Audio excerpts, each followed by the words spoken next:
नमस्कार, स्वराज एक्सप्रेस में आप सभी का स्वागत है। हमारे खास कार्यक्रम में आप देख रहे हैं, मैं हूं आपके साथ ऋषभ सोनी। आज हम बात करेंगे सर्दी के 3rd डिग्री की। दरअसल मौसम विभाग ने बताया कि कोहरे और दिन में बदले बादल छाए रहने की वजह से उत्तर प्रदेश में कड़ाके की ठंड महसूस की गई।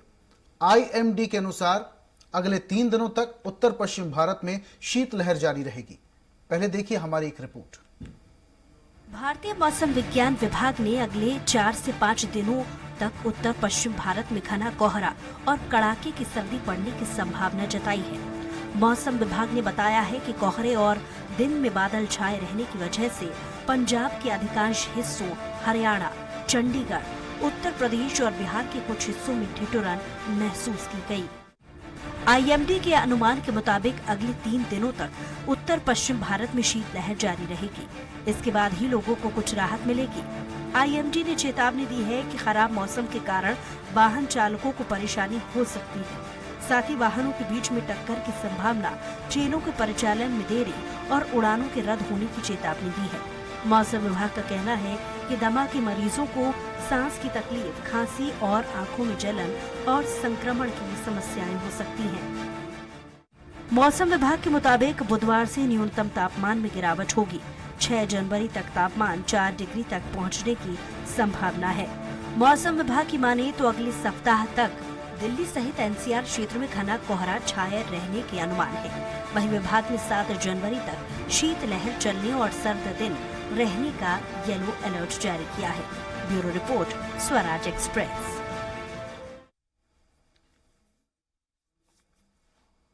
तो अब प्रदेश में लगातार ठंड का प्रकोप बढ़ता जा रहा है। लोगों का घरों से निकलना अब दूभर हो गया है। तस्वीरों को देख के आप समझ सकते हैं कि कितना घना कोहरा, और इस घने कोहरे में वाहनों की रफ्तार लगातार धीमी होती जा रही है। हालांकि छुटपुट जगहों से छुटपुट एक्सीडेंट की भी खबरें सामने आई। और हमारे साथ जालौन से पुष्पेंद्र जुड़ चुके हैं लाइव। उनसे जरा बातचीत कर लेते हैं और जालौन का हाल भी जान लेते हैं। पुष्पेंद्र, लगातार उत्तर प्रदेश में अब सर्दी का प्रकोप बढ़ता जा रहा है। आपके पीछे तस्वीरों में देख पा रहे हैं, कोहरा काफी ज्यादा है, वाहनों की जो रफ्तार है वो भी अब धीरे हो गई है। वहां पर स्थिति कैसी है? अपना शहर बरसाना चालू कर दिया है और जालौन में सर्दी एक बहुत ही गुजरात की लेती चली जा रही है। जो 3 से 4 के बीच में टेम्परेचर है और जिस तरीके से सर्दी कोहरे की वजह से लोगों का यातायात भी अब बाधित हो रहा है। लोगों का आना जाना बहुत ज्यादा दिक्कतें हो रही हैं और सर्दी से लोग परेशान भी हैं बहुत ज्यादा।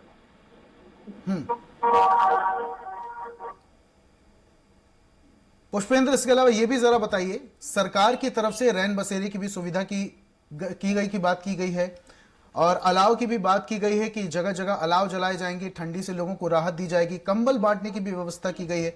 वहां पर लोगों को सरकार की तरफ से कोई सुविधाएं दी गई हैं? सरकार की तरफ से जिस तरीके की घोषणा है कि सर्दी से बचाव के लिए और सर्दी से बचाव किया जाए, अलाव जगह जगह पर नगर पालिकाओं को आदेश भी दिए गए, निर्देश भी जारी किए गए कि अलाव लगाए जाए जिससे लोगों को एक सर्दी से बचाव मिले, राहत मिले और लोग सर्दी से बचाव की पूर्णता अपने कार्य कर सके। जैसे आने जाने वाले लोग होते हैं, रास्ते में चौराहे पे कहीं एकत्रित हो जाते हैं तो नगर पालिकाओं से अलाव के लिए निर्देश दिए गए हैं। तो अलाव लगे तो हैं लेकिन पूर्णता भी रूप से अलाव दिख नहीं रहे, कहीं कहीं है लेकिन प्रत्येक जगह पर नहीं।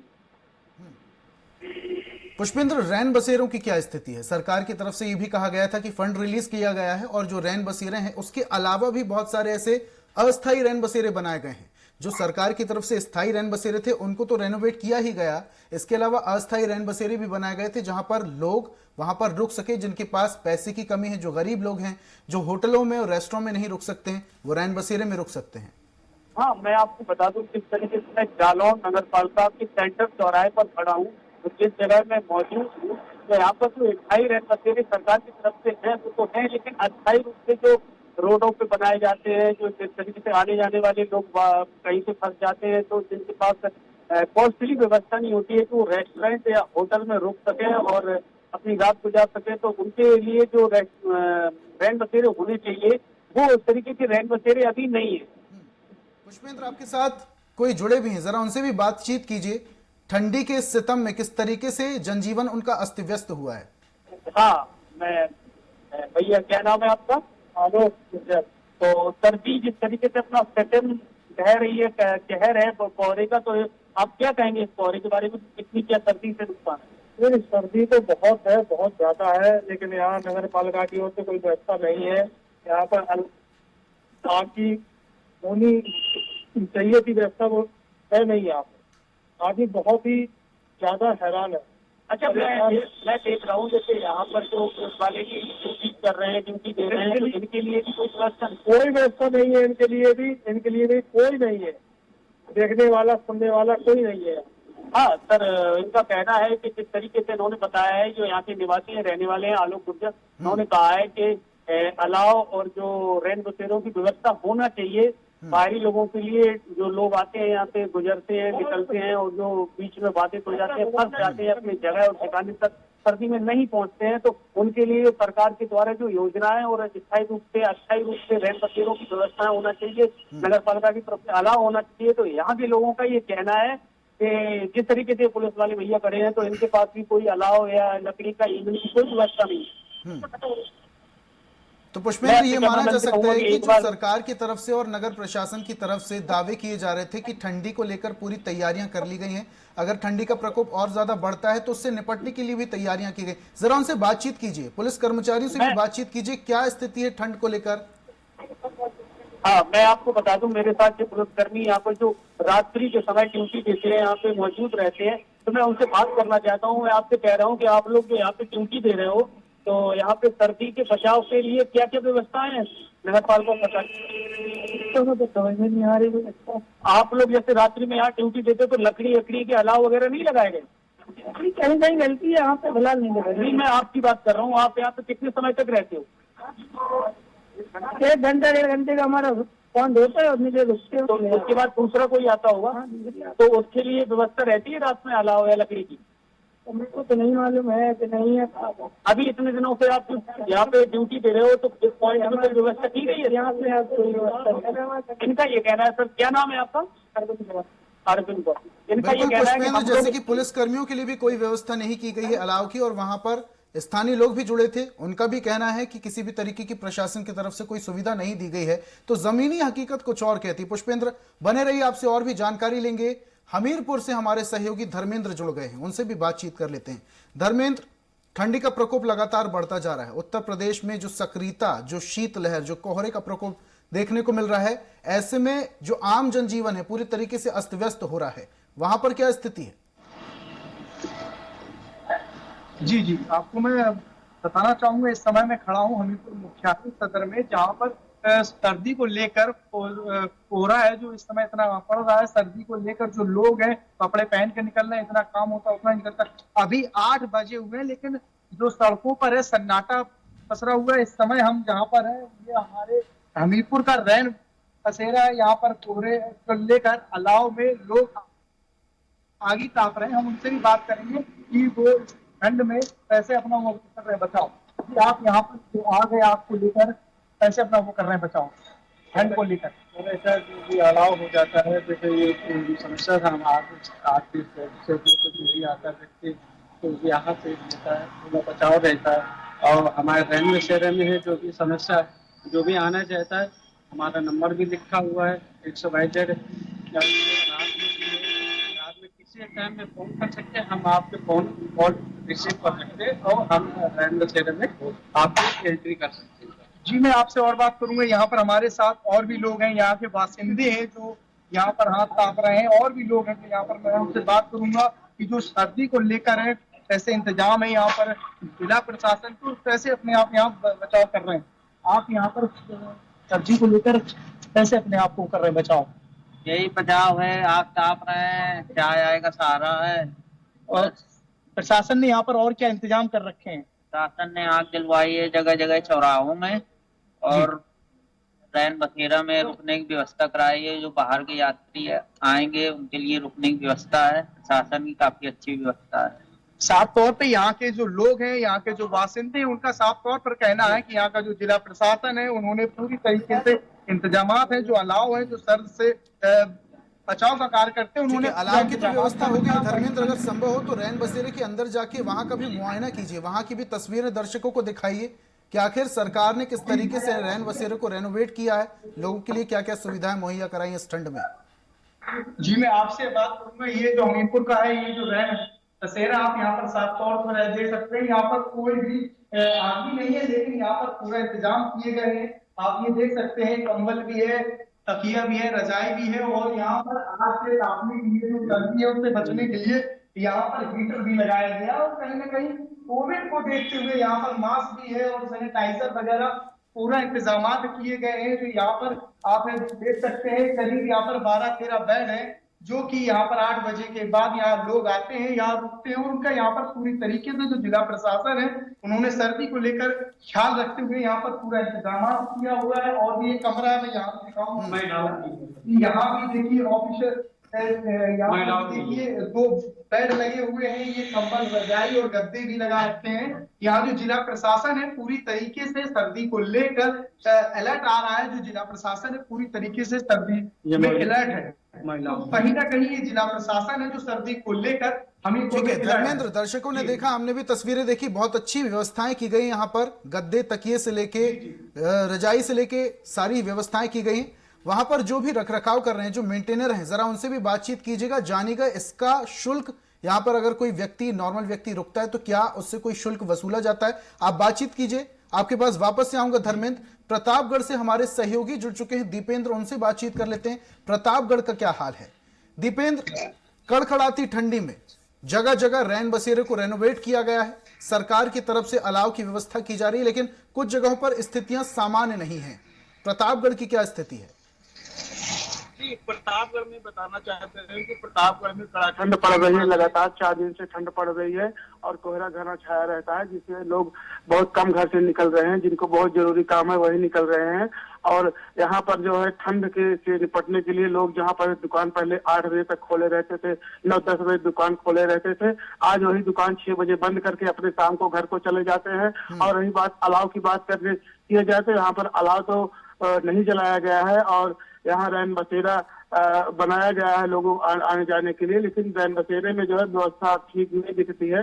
और यहाँ पर प्रतापगढ़ में जो है लकड़ी गिरा दी गई, लेकिन यहाँ पर आग नहीं जल रही है।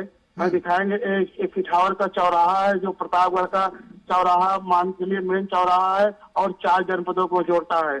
पश्चिम की तरफ माना जाए तो रायबरेली, और पूरब की तरफ प्रतापगढ़, और दक्षिण की तरफ प्रयागराज को जोड़ता है, और उत्तर की तरफ अमेठी जनपद को जोड़ता है। यह प्रतापगढ़ चारों दिशा को जोड़ने वाला चौराहा। लेकिन अलाव की बात की जाए, यहाँ पर लकड़ी तो गिरा दी गई है, लेकिन अलाव जल नहीं रहा है। यहाँ पर कोई पुलिस प्रशासन भी नहीं दिख रहा है और शाम हो गई है। कैमरामैन को चाहेंगे कैमरा घुमा कर दिखाएं, मेन चौराहे की तस्वीरें दिखाएं यहाँ पर कि किस तरह से यहाँ पर सन्नाटा पसरा हुआ है। हाई मास्क लाइट तो जरूर लगा हुआ है, लेकिन हाई मास्क लाइट जलता नहीं है। यहाँ पर पूर्व विधायक थे ब्रजेश सौरभ लगवाए थे, तब से बाद सरकार बदल गई, उसके बाद सरकार के जो भी सत्ताधारी नेता रहे उसको लाइट ठीक करवाने के लिए या मुनासिब नहीं समझे, अपनी जिम्मेदारी नहीं समझे। जी तो दीपेंद्र, यहाँ पर व्यवस्थाएं थोड़ा सा दुरुस्त नहीं है, रोड लाइट भी यहाँ पर गायब है, और अब ऐसे में अगर घना कोहरा छाता है तो कहीं ना कहीं कुछ अप्रिय घटना ना घट जाए, इसको लेकर भी प्रशासन को उचित कदम उठाने चाहिए। बहुत बहुत शुक्रिया दीपेंद्र हमारे साथ जुड़ने के लिए और तमाम जानकारियां देने के लिए। धर्मेंद्र हमारे साथ लगातार जुड़े हुए हैं, उनसे बातचीत कर लेते हैं। धर्मेंद्र, आपने जानकारी जुटाई, वहां पर जो भी रखरखाव कर रहे हैं, जो मेंटेनर हैं वहां पर, अगर वो रैन बसेरे में रुकते हैं तो क्या उनसे कोई शुल्क वसूला जाता है या फिर ये पूरी तरीके से फ्री ऑफ कॉस्ट है, सरकार की तरफ से फ्री है? ठीक है, तकनीकी समस्या के चलते धर्मेंद्र से हमारी बातचीत नहीं हो पा रही। एक बार फिर से हम उनसे जुड़ेंगे, उनसे जानकारी लेंगे, लेकिन फिलहाल दर्शकों तस्वीर आप देख के समझ सकते हैं कि कितनी कड़कड़ाते की ठंड उत्तर प्रदेश में पड़ रही है। कोहरे का प्रकोप लगातार बढ़ता जा रहा है और कई जगह पर पाले की वजह से किसानों की फसलों को कहीं फायदा हुआ है तो कहीं नुकसान भी हुआ है। अब ऐसे में प्रशासन ने दुरुस्त व्यवस्थाएं की है। प्रशासन की तरफ से, राज्य सरकार की तरफ से दावे और वादे किए गए थे कि ठंडी की पूरी तैयारियां कर ली गई हैं। करीब 5 लाख से ज्यादा कंबलों को पूरे प्रदेश में बांटने की व्यवस्था की गई है और कुछ जगहों पर कंबलों को बांटने का सिलसिला भी शुरू हो चुका है। और ये टीवी स्क्रीन पर आप देख रहे हैं मौसम का पूर्वानुमान। लखनऊ, बरेली, गाजियाबाद, आगरा, वाराणसी, लगातार उत्तर प्रदेश में ठंड का प्रकोप बढ़ता जा रहा है। इसको लेकर मौसम विभाग ने चेतावनी भी जारी की थी। कुछ इलाकों में ऑरेंज अलर्ट जारी किया गया है और कुछ जगहों पर येलो अलर्ट जारी किया गया है। स्वराज वेदर रिपोर्ट आपको बता रहे हैं, गाजियाबाद, आगरा, बरेली, लखनऊ और वाराणसी में बारिश के आसार भी जताए जा रहे हैं, लेकिन लखनऊ में धूप निकलेगी। बरेली में भी बादल छाए रहने के आसार हैं। आगरा में धूप निकलेगी, लेकिन गाजियाबाद में धूप के साथ साथ बादल भी छाए रहने की आशंका है। स्वराज वेदर रिपोर्ट आपके सामने। और हम बात कर रहे हैं उत्तर प्रदेश के मौसम की, जहां पर लगातार ठंड का प्रकोप बढ़ता जा रहा है। आपको बता दें कि कुछ दिन पहले तापमान 8 डिग्री तक पहुंच गया था। अब ऐसे में जनजीवन अस्त व्यस्त हो चुका है। हालांकि सरकार ने स्कूलों और कॉलेजों की टाइमिंग को भी बदल दिया है। और ये तस्वीर आप देखिए, धुंध के साथ कोहरा। ये रात के वक्त की तस्वीर, जहां पर लोगों का आना जाना अब दूभर हो गया है और कुछ सड़कों पर इतना ज्यादा कोहरा है कि वाहनों की रफ्तार भी लगातार धीरी होती जा रही है। कुछ समय पहले सरकार ने अभियान चलाया था। सतर्कता बरते हुए बड़े वाहनों के पीछे रिफ्लेक्शन इंडिकेटर, रिफ्लेक्शन स्टिकर्स लगाए गए थे, जिस वजह से दुर्घटनाओं से बचा जा सके। हालांकि सरकार ने पूरी तैयारियां कर ली हैं। रैन बसेरों को रेनोवेट किया गया है। जितने भी सरकारी रैन बसेरे थे, उसके अलावा कुछ अस्थायी रैन बसेरे भी बनाए गए हैं। आपको तस्वीर बता रहे थे प्रतापगढ़ से, जालौन से भी हमने आपको तस्वीर बताई, हमीरपुर की तस्वीर भी बताई हमने। हमीरपुर में काफी अच्छी व्यवस्था रैन बसेरे में की गई है। गद्दे, तकिए से लेके अलाव की भी व्यवस्था की गई है। लेकिन कुछ जगहों पर तस्वीरें उलट हैं। हालांकि प्राकृतिक विपदा से लोगों को निपटने की जरूरत है और लोग अब घर से निकलने से पहले सोच रहे हैं, क्योंकि ठंड का मौसम इतना ज्यादा और ठंड इतनी ज्यादा हाड़ कपाने वाली ठंड उत्तर प्रदेश में पड़ रही है। लोगों को काफी समस्याओं का सामना भी यहां पर करना पड़ रहा है। हमारे सहयोगी जुड़े हुए थे प्रतापगढ़ से, दीपेंद्र, जिनका कहना था कि यहां पर शाम 6 बजे से ही सारी दुकानें बंद कर दी जाती हैं और पूरा बाजार शाम 6 बजे ही बंद हो जाता है और लोग अपने घरों को निकल जाते हैं, क्योंकि ठंड इतनी गजब की पड़ रही है, इतनी ज्यादा पड़ रही है कि लोग 6 बजे से ज्यादा बाजार में टिक ही नहीं पाते और ना ही लोग बाजार में खरीदारी करने के लिए 6 बजे के बाद पहुंचते हैं। उत्तर प्रदेश में कुछ इलाकों में स्कूल की टाइमिंग को भी बदला गया है।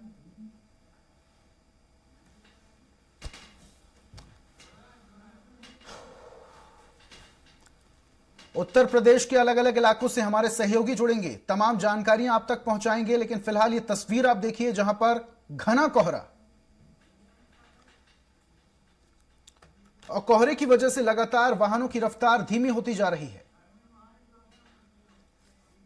हमारे साथ धर्मेंद्र पहले भी जुड़े हुए थे, तकनीकी समस्या की वजह से उनसे संपर्क नहीं हो पा रहा था। एक बार फिर से धर्मेंद्र हमारे साथ जुड़ चुके हैं। धर्मेंद्र, स्कूल कॉलेज की टाइमिंग को क्या बदला गया है? क्योंकि जितनी ज्यादा ठंड पड़ रही है तो बच्चों को, छात्रों को सुबह जाने में काफी समस्याओं का सामना करना पड़ता होगा। सर, मैं बात करूं स्कूल और विद्यालयों की, तो आगामी 14 तारीख तक के लिए जो स्कूल थे, विद्यालय थे, सभी को बंद कर दिया गया है। तो फिर मतलब उसके बाद जैसे ही अगर सर्दी और पड़ती है तो उसकी जो डेट होगी और शायद आगे हो सकती है।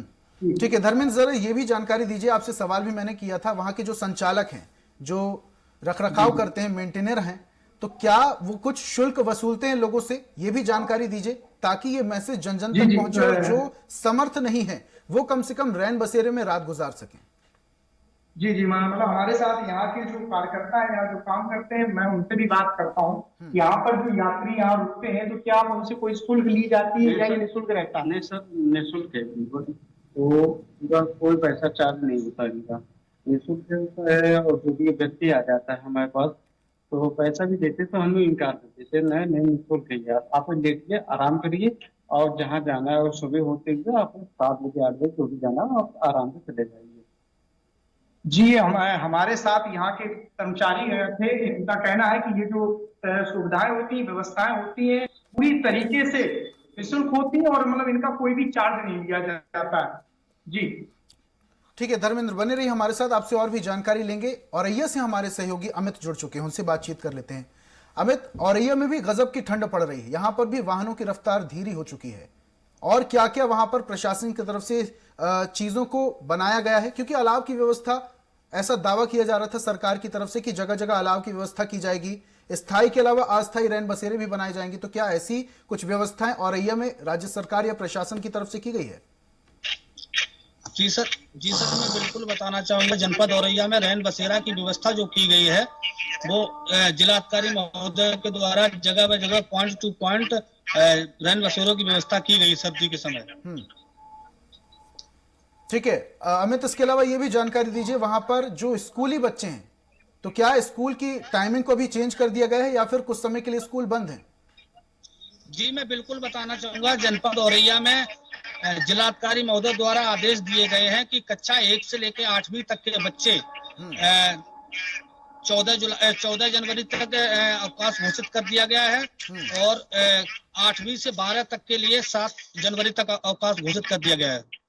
अमित, हमारे सहयोगी प्रतापगढ़ से जुड़े हुए थे दीपेंद्र, जिनका कहना था कि शाम 6 बजे के बाद वहां पूरा बाजार बंद हो जाता है, लोग अपने अपने घरों को निकल जाते हैं क्योंकि 6 बजे के बाद मार्केट ही नहीं रहता, लोग बाजार ही नहीं आते और गजब की ठंड पड़ती है। तो क्या स्थिति औरैया में भी है? कितने बजे तक बाजार खुला रहता है?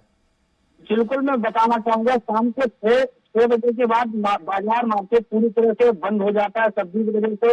और अब बात करें कि अगर सर्दी में कोहरे के समय घर से लोग निकलना मुनासिब नहीं समझते, जबरदस्त सर्दी है कि लोग घर से मुनासिब नहीं समझते घर चलना। ठीक है अमित, बने रहिए हमारे साथ, आपसे और भी जानकारी लेंगे। हमारे सहयोगी मुरादाबाद से जुड़ चुके हैं सलमान, उनसे जानकारी ले लेते हैं। सलमान, मुरादाबाद में भी गजब की ठंड पड़ रही है, वाहनों की रफ्तार लगातार धीरे पड़ रही है। वैसे तो पूरे उत्तर प्रदेश में बहुत गजब की ठंड पड़ रही है, अभी कुछ समय पहले 8 डिग्री तक तापमान पहुंच गया था। मुरादाबाद में क्या स्थिति है?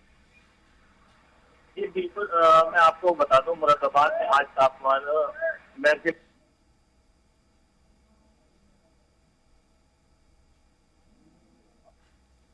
सलमान, आपकी आवाज नहीं पहुंच पा रही है, लगता है सलमान के साथ कुछ तकनीकी समस्या हो गई। एक बार फिर से उनसे जुड़ेंगे, बातचीत करेंगे, लेकिन फिलहाल आपको बता दें कि ठंड को लेकर आप तक रिपोर्ट पहुंचा रहे हैं। आखिर कैसी ठंड उत्तर प्रदेश में पड़ रही है? हाड़ कपा देने वाली ठंड उत्तर प्रदेश में। कक्षा 1 से लेकर कक्षा 8 तक स्कूलों को बंद कर दिया गया है, और हो सकता है अगर ठंडी और ज्यादा बढ़ती है, ये शीतलहर की समय, जो शीतलहर के दिन है, ये और ज्यादा बढ़ सकते हैं, तो स्कूलों का अवकाश भी बढ़ाया जा सकता है। राज्य सरकार की तरफ से यह आदेशित हुआ है। ठंड से बचने के लिए प्रशासन की तरफ से तमाम तैयारियां की गई हैं। अलग अलग जगह से हम आपको तस्वीरें बता रहे थे। धर्मेंद्र सहयोगी हमारे साथ हमीरपुर से जुड़े हुए थे, जहां पर रैन बसेरे में उच्चतम व्यवस्था की गई है। और अच्छी बात यह है कि इन रैन बसेरों में अगर कोई भी रात रुकने के लिए व्यक्ति आता है तो उससे कोई भी शुल्क नहीं वसूला जाता है, और तमाम तरीके की व्यवस्थाएं यहां पर प्रशासन द्वारा की गई है। जैसा कि उत्तर प्रदेश सरकार की घोषणा थी कि रैन बसेरों को रेनोवेट किया जा रहा है, अस्थायी रैन बसेरे भी बनाए जा रहे हैं, और यहां पर जो भी व्यक्ति होटलों लॉन्ज में रुकने के लिए सक्षम नहीं है वो इन रैन बसेरे में रुक सकते हैं।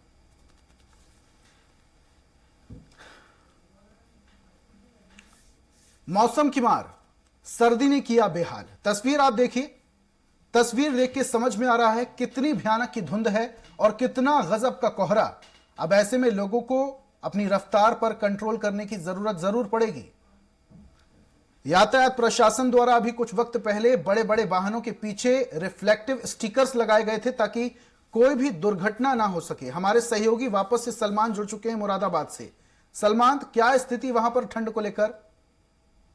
जी बिल्कुल, मैं आपको बता दूं, मुरादाबाद में ठंड की स्थिति काफी यहाँ को ठंड देखने को मिली है। अगर हम मैक्सिमम पारे की बात करें मुरादाबाद के, तो मैक्सिमम 18 और माइनस में माफ करिएगा, माइनस नहीं 8 डिग्री इसका न्यूनतम तापमान मुरादाबाद में देखने को मिला है। और हम बात करें ठंड की, तो ठंड का असर जनजीवन पर बिल्कुल असर करता हुआ दिख रहा है। मैं इस समय मुरादाबाद के रोडवेज बस स्टैंड पे खड़ा हूँ, जहाँ मैं आपको दिखाना चाहूंगा कि मुरादाबाद बस खाली नजर आ रहा है, जो कि ये मुरादाबाद का बस स्टैंड यहाँ से मुरादाबाद से शाहजहांपुर। ठीक है सलमान, आप बाकी लोगों से बातचीत भी कीजिए, तस्वीरें दिखाइए, आपके पास वापस से आऊंगा। बलिया से हमारे सहयोगी जुड़ चुके हैं रजनीश, उनसे भी बातचीत कर लेते हैं। रजनीश, ठंड का प्रकोप लगातार बढ़ता जा रहा है। तमाम जगह से हमारे सहयोगी जुड़ के तस्वीरें बता रहे हैं। बलिया में क्या स्थिति है ठंड की? जी, मैं आपको बता दूं कि बलिया में ये स्थिति है तापमान की कि यहाँ पे पारा जो है 10 से 12 डिग्री ही चल रहा है, जिसकी वजह से लोगों का जनजीवन अस्त व्यस्त हो गया है। लोग एकदम परेशान हैं। यहाँ पे अलाव की व्यवस्था भी ऐसी नहीं हो पा रही है जिससे लोगों का ठंड जो है यहाँ पे समाप्त किया जा सके। यहाँ पे नगर पंचायत या नगर पालिकाएं जो है अलाव पे कोई भी ध्यान उनका ये नहीं आकर्षित नहीं हो पा रहा है। इसके वजह से लोगों की परेशानियां बढ़ती जा रही है। जी ठीक है, बने रहिए रजनीश हमारे साथ। सलमान, प्रशासन द्वारा कंबल बांटने की भी घोषणा की गई थी, जगह जगह अलाव जलाने की भी घोषणा की गई थी और रैन बसेरों को रेनोवेट भी करने की घोषणा की गई थी। तो क्या वहां पर ऐसी कोई सुविधाएं लोगों को मुहैया कराई जा रही हैं? बिल्कुल, मैं आपको बता दूं, जैसा कि सरकार ने वादा किया था अलाव का, कंबल का और रैन बसेरे का, तो मुरादाबाद में ये सारा चीज देखने को मिल रहा है। मैं अपने कैमरा में से कहूंगा, मैं इस समय ये दिखाना चाहूंगा, ये अलाव जो लगा है ये मुरादाबाद के नगर निगम द्वारा लगाया गया है, जो कि सरकार द्वारा गाइडलाइन जारी की गई थी, तो उसके बाद ये अलाव लगाया गया। और मैं आपको दिखाना चाहूंगा कि ये मेरे बराबर में ये रैन बसेरा है, जो कि काफी इसमें सहूलियतें दी गई हैं। और मैं इसकी सफाई की व्यवस्था की अगर तो ये बिल्कुल देखिए साफ नजर आ रहा है। जो और गद्दे हैं यहाँ, ये सरकार द्वारा यहाँ काफी इंतजाम किए गए हैं। तो मैं यहाँ कुछ लोगों से बात करना चाहूंगा। क्या नाम है आपका? विश्वनाथ। तो सरकार द्वारा जो सुविधाएं दी गई थी जाड़ों से बचने के लिए, तो वो मुहैया आपको मिल पा रही हैं? सुविधाएं नहीं मिल पा रही? भैया हमें जानकारी ना है। ठीक है सलमान, वैसे तो वहां पर मुहैया कराई जा रही है तमाम लोगों को, और रैन बसेरे की तस्वीर भी देख के लग रहा है कि यहाँ पर लोगों को सुविधाएं मिल रही है। अलाव की व्यवस्था भी सरकार ने की है और सरकार की तरफ से बहुत सारी व्यवस्थाएं भी ठंड को देखते हुए लोगों के लिए की गई है। बहुत अच्छी बात है।